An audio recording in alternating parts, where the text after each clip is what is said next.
Bom ou não, aqui é o professor Daniel Gontijo e você vai assistir agora um trechinho de uma aula que a gente teve lá no Instituto Ponto Azul. Aproveita aí. A gente não vai abrir agora para vocês falarem, mas deem uma lida brevemente, né? São poucas frases, mas eu queria que vocês lessem essas frases. O pessoal que está vendo gravado, o pessoal que está vendo agora, deem uma lida.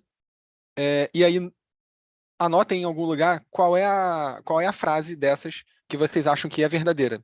Então, existe apenas uma inteligência, usamos apenas 10% do cérebro, cada um tem seu estilo de aprendizagem, algumas pessoas são dominadas pelo lado direito do cérebro. A hipnose é útil para recuperar memórias.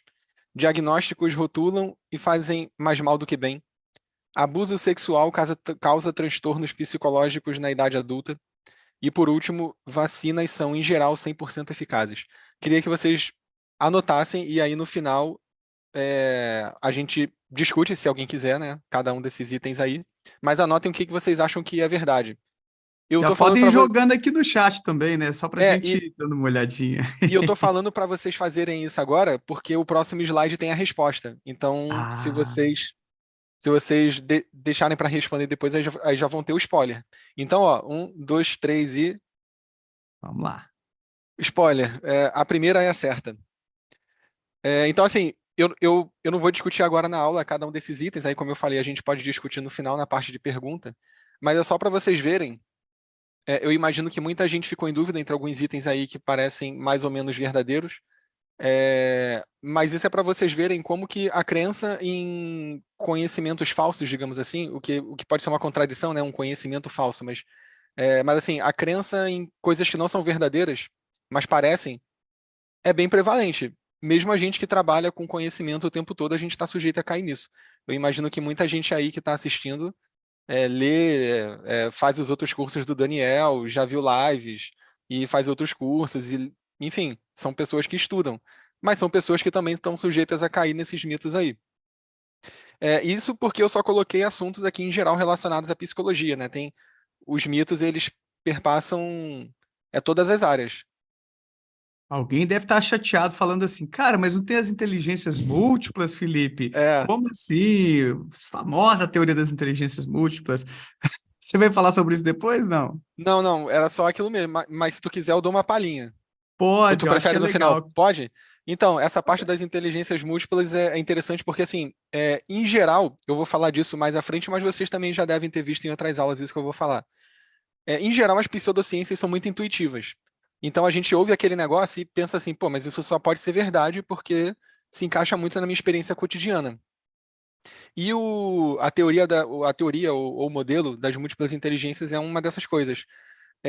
Não é exatamente uma pseudociência, eu não sei se daria para chamar de pseudociência, mas certamente a teoria das múltiplas inteligências é um modelo de inteligência refutado, apesar da alta aceitação dele em várias áreas, como na área da educação. Então, assim, o ponto é o seguinte: em termos de evidência científica, é um modelo muito fraco, é um modelo fraquíssimo. E não é nenhum modelo só, tem 1 trilhão de modelos de múltipla inteligência. Tem alguns que postulam aí umas 30 inteligências, tem outros que postulam, sei lá, 8, e por aí vai. Então, a ideia é que esse modelo é falso, porque assim, eu só vou citar uma razão, né, para a gente não ficar muito falando de inteligência, mas a principal razão pela qual o modelo de inteligência geral é melhor do que o de múltipla inteligência é que um dos pressupostos para você ter múltiplas inteligências é que essas inteligências elas não devem interagir entre si estatisticamente. Então, você pode ter uma pontuação no raciocínio verbal e outra totalmente desconectada, diferente no raciocínio espacial, digamos assim. E aí, se levar em conta o modelo das múltiplas inteligências, tem várias, né? Tem até a espiritual, a naturalística, tem um monte de coisa assim. Então, a ideia é que elas são todas independentes entre si, elas variam de forma independente entre si. Só que quando você mensura habilidades, como essas que eu falei, verbal, espacial, etc., elas não são isoladas entre si. Elas têm uma correlação.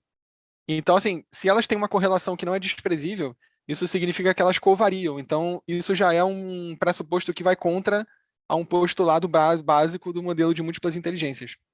Então, qual é o modelo que apoia esse resultado? É o modelo da inteligência geral.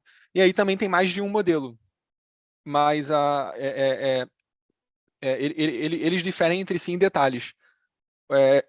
Mas os detalhes mudam, mas todos eles concordam que existe digamos assim, uma inteligência geral, uma habilidade cognitiva que se reflete em várias habilidades diferentes. Então, assim, eu tenho um nível de habilidade cognitiva. Isso vai se refletir na maneira como eu raciocínio sobre a linguagem, na maneira como eu uso a linguagem, na maneira como eu raciocínio sobre assuntos que têm a ver com raciocínio espacial e por aí vai. Tem várias habilidades, né? Não são essas duas, não. Tem várias habilidades que dependem do nível de raciocínio cognitivo. Então, é basicamente por isso que o modelo de múltiplas inteligências está errado.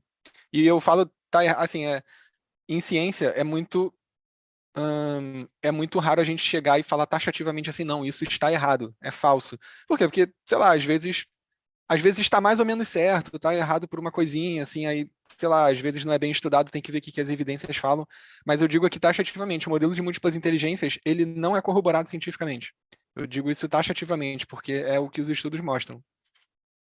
E aí, Legal. Aí, é. pode Aí eu falar. repito, né? Se o pessoal quiser discutir esses outros pontos aí, pode me perguntar no final que a gente comenta. Maravilha. Então, você deu uma palhinha muito boa, na verdade, aí para ilustrar para o pessoal um pouco do que os estudos mostram, que essas habilidades específicas, elas se correlacionam de forma substancial, indicando a existência de um fator mais geral que explica boa parte da variância dessas diferenças entre as pessoas também nessas habilidades específicas.